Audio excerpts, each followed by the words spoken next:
মুখ্যমন্ত্রীর সাথে লন্ডনে গেল কে? লন্ডনে গেল কুণাল ঘোষ, যার বাপমা নাম রেখেছে কুণাল ঘোষ আর জনগণ নাম রেখেছে ছিনাল। তুমি কি কালীঘাটের টাকা ছাপাও নাকি? নাকি নবান্নের টাকা ছাপাও? নাকি তোমার শ্বশুরের টাকা? নাকি তোমার বাপের টাকা? হ্যাঁ, জনগণের টাকা, আপনার টাকা, আমার টাকা, সবলের টাকা নিয়ে ওখানে গিয়ে ব্রিটিশের দালালি করছো। ওনার বাপ পুলিশকে, ব্রিটিশ পুলিশকে একটা ইট মেরেছে কিনা ছবি দেখাতে পারবে না, কিন্তু উনি বিধানসভায় বলে দিলেন বাপের নামটাই কেউ জানে না। রাজ্যের এই হাল, ঠিক এর মধ্যে আমরা দেখতে পেলাম মুখ্যমন্ত্রীর লন্ডন সফর। এবং লন্ডন সফরে গিয়ে তিনি যে ব্রিটিশ শাসন 190 বছরের তাকে কুর্নিশ জানালেন এবং তিনি বললেন যে 190 বছরের ব্রিটিশ শাসন তার খুব ভালো লেগেছে। ঠিক তার অন্যদিকে বিধানসভায় দাঁড়িয়ে মুখ্যমন্ত্রী বলেছেন তার বাবা একজন স্বাধীনতা সংগ্রামী। দেখুন, আপনার প্রশ্নের জবাব দেবার আগে এই মুখ্যমন্ত্রীর একটা আজকে আমার হাইকোর্টে সাঁটিয়ে কোর্ট থাপ্পড় মেরেছে। কারণ বাংলার বুকে সমস্ত ইলেকশন হয়, কিন্তু 2013 সাল থেকে সারা বাংলায় ছাত্র নির্বাচন, কলেজগুলোতে ছাত্র নির্বাচন, বিশ্ববিদ্যালয়গুলোতে ছাত্র নির্বাচন বন্ধ। সেখানে তৃণমূল ছাত্র পরিষদ ব্যানার টাঙিয়ে তারাই দাদাগিরি অর্থাৎ একনায়তন্ত্র ভাবে চলছিল। সেটাকে আমরা অবহেলিত স্টুডেন্ট অ্যালায়েন্স অর্থাৎ আশা বলে একটা ছাত্র সংগঠন, তার দুজন ছাত্রকে নিয়ে আমরা মান্য আদালতে চিফ জাস্টিসের ঘরে মামলা করেছিলাম। সরকার পক্ষের উকিল ছিল, আমরা পিটিশনার হিসেবে ছিলাম। দীর্ঘক্ষণ হিয়ারিং এর পরে চিফ জাস্টিস অর্ডার দিয়েছে যে উইদিনে 3 উইকের মধ্যে রাজ্য সরকারকে হলফনামা দিয়ে জানাতে হবে যে কবে থেকে ছাত্র নির্বাচন হবে, প্রক্রিয়া তার সেটা জানাতে হবে। অর্থাৎ আজকে আমার আদালত বাংলার ছাত্রছাত্রী, বাংলার কলেজ ছাত্রছাত্রী, বাংলার বিশ্ববিদ্যালয়ের ছাত্রছাত্রী আজকে নতুন ভাবে জয় হলো। এটা আমার হাইকোর্টের সমস্ত যারা আমাদের পিটিশনারের সাথে আমরা ছিলাম সবাইকে আমরা সেলাম জানাই এবং মহামান্য আদালতকে সেলাম জানাই যে আবার আমরা ছাত্র নির্বাচন দেখতে পাবো। কারণ 2026 নির্বাচন, তার আগেই ছাত্র নির্বাচন করতে হবে, যেটা 13 সাল থেকে বন্ধ ছিল, সেটা আজকে খুলে গেল। রইল আপনার প্রশ্ন লন্ডন যাবার কথা। মমতা ব্যানার্জি মুখ্যমন্ত্রীর সাথে লন্ডনে গেল কে? লন্ডনে গেল কুণাল ঘোষ,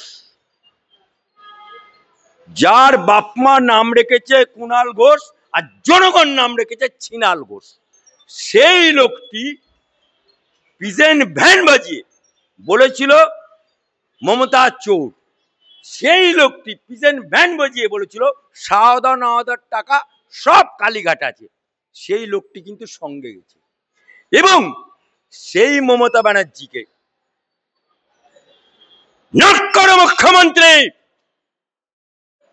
মমতা খালা, মমতা আপা, মমতা বুবু ওরপে মমতা ব্যানার্জি, অভিষেকের মা, ও সরি ওনার তো বিয়ে হয়নি, তা অভিষেক করতে গেল, অভিষেকের পিসি।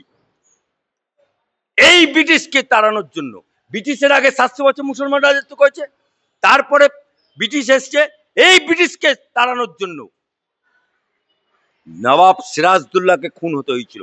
এই ব্রিটিশকে তাড়ানোর জন্য বিনয় বাদল দীনেশ মাস্টারদার হত্যা হয়েছিল, ফাঁসির মঞ্চে গেছিল, নেতাজি সুভাষচন্দ্র বোস দেশ ছাড়া হয়েছিল।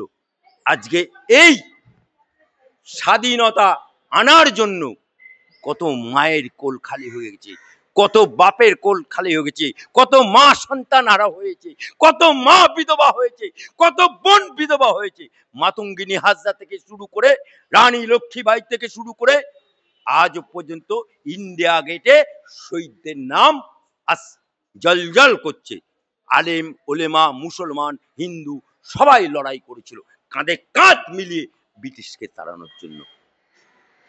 তুমি বাংলায় বিধানসভাতে বললে তোমার বাপ নাকি স্বাধীনতা সংগ্রামী।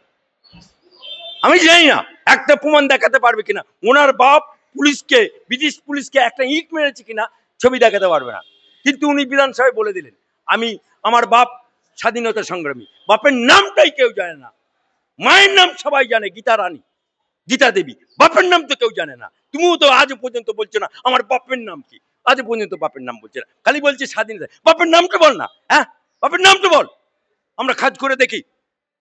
তুমি সেখানে গিয়ে লন্ডনে গিয়ে সেখানে ব্রিটিশের দালালি করছো, এ তো গাদ্দার, এ তো বাংলার না ভারতবর্ষের গাদ্দার, ভারতবর্ষের নিমক হারাম যারা শহীদ হয়েছে রক্তে রাঙা মাটি আমার হয়ে গেছে তাদের সাথে গাদ্দারি করছে ব্রিটিশ। বিদেশে গিয়ে এসো তুমি ফিরে, তোমাকে কিরকম আদা ছেঁচা ছেঁচতে হয় অ্যাডভোকেট আলী আফজাল চাঁদ তোমাকে দেখাবে। কিন্তু দাদা ঠিক আপনি যেমনটা বললেন এক্ষুনি ব্রিটিশে গিয়ে দালালি করছে ব্রিটিশদের, ঠিক সেই জায়গায় মুখ্যমন্ত্রী বললেন যে লন্ডনের সাথে বাংলার নাকি একটা আবেগের সম্পর্ক আছে। দুদিন পর বলবে আত্মিক সম্পর্ক, কারণ ওনার আলালের ঘরের দুলাল, ওনার আলালের ঘরের দুলাল বাংলার মেয়ে পায়নি, ভারতবর্ষের মেয়ে পায়নি, বিদেশি বৌমা ওনার সোনা বউ রুজিনা নারুল, সে তো বিদেশি, সে তো বিদেশি সোনা পাচার করতে গিয়ে ধরা পড়েছিল, ওই জন্যই হয়তো আত্মিক সম্পর্ক বলে ফেলছে। স্যার আমার একেবারে শেষ প্রশ্ন, এই মুখ্যমন্ত্রীর লন্ডন যাত্রা শিল্প উন্নয়নের নামে তিনি একাধিক পোস্ট আমরা দেখতে পাচ্ছি, একাধিক লাইভ দেখতে পাচ্ছি, শিল্প উন্নয়ন করার জন্য তিনি স্পেনের পর লন্ডন গেছেন, তাহলে কি তিনি গিয়ে বিশ্ব বাংলা স্টলের কথা বলেছেন লন্ডনে, সেটাই কি শিল্প উন্নয়ন? মমতা বাবু, মমতা খালা, মমতা আপা, তাহলে তোমাকে বাংলার বুকে দাঁড়িয়ে বেকার যুবকদের উদ্দেশ্যে বলতে হয় চপ ভাজো, মুড়ি ভাজো, ঘুগনি তৈরি করো, চা তৈরি করো, বলতে হয় কেন? যেদিনকে তুমি টাটা কোম্পানিকে ডিনামাইট দিয়ে উড়িয়ে দিয়েছো, টাটা কোম্পানি এখান থেকে গুজরাটে সাডান্দে চলে গেল, সেদিন থেকে বাংলা বন্ধা হয়ে গেছে। প্রতি বছর তো শিল্প সম্মেলন করো লাল কার্পেট বিছিয়ে, কার বাপের টাকা? আজকে তুমি বিদেশে গেছো, কার বাপের টাকা? তুমি কি কালীঘাটের টাকা ছাপাও নাকি, নাকি নবান্নের টাকা ছাপাও, নাকি তোমার শ্বশুরের টাকা, নাকি তোমার বাপের টাকা? হ্যাঁ, জনগণের টাকা, আপনার টাকা, আমার টাকা, সবলের টাকা নিয়ে ওখানে গিয়ে ব্রিটিশের দালালি করছো।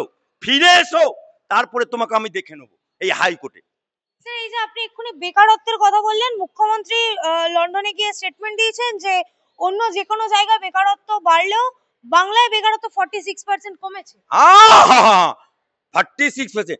যদি কোভিড না হতো বাংলার বুকে লক্ষ লক্ষ ছেলে মুসলমান থেকে আরম্ভ করে, বিশেষ করে মুসলমান মালদা, মুর্শিদাবাদ, দিনাজপুর থেকে শুরু করে হুগলি, দক্ষিণ 24 পরগনা, উত্তর 24 পরগনা, লক্ষ লক্ষ ছেলে যখন বাংলায় ফিরে আসার জন্য হাহাকার করছে, তখন আমরা জানতে পারলাম যে ওই যারা বাংলায় চাকরি পায়নি, বাংলার মায়ের মুখে ভাত দিতে পারেনি, বাংলায় বউয়ের মুখে ভাত দিতে পারেনি, বাংলায় তার ছেলের মুখে ভাত তুলে দিতে পারেনি, বাংলায় তার বাপের মুখে ভাত তুলে দিতে পারেনি, বাংলা ছেড়ে মোদির রাজত্বে গিয়ে করে কমে খাচ্ছে।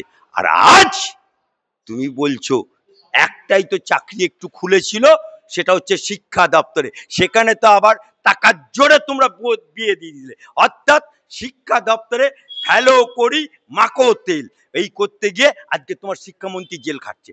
আজকে অপার বাড়িতে টাকা গোনার জন্য মেশিন আনতে হচ্ছে, লজ্জা করে না? বেহা নির্লজ্জ, যার খাদ্যমন্ত্রী জেল কাটে, যার শিক্ষামন্ত্রী জেল কাটে, টাকার বিনিময়ে চাকরি বিক্রি করে, লজ্জা করে না? লোকের এক কান কাটা থাকলে গায়ের পাশ দিয়ে যায়, এই মহিলাটা দোকান কাটা, এই জন্য এরকম কথা বলছে।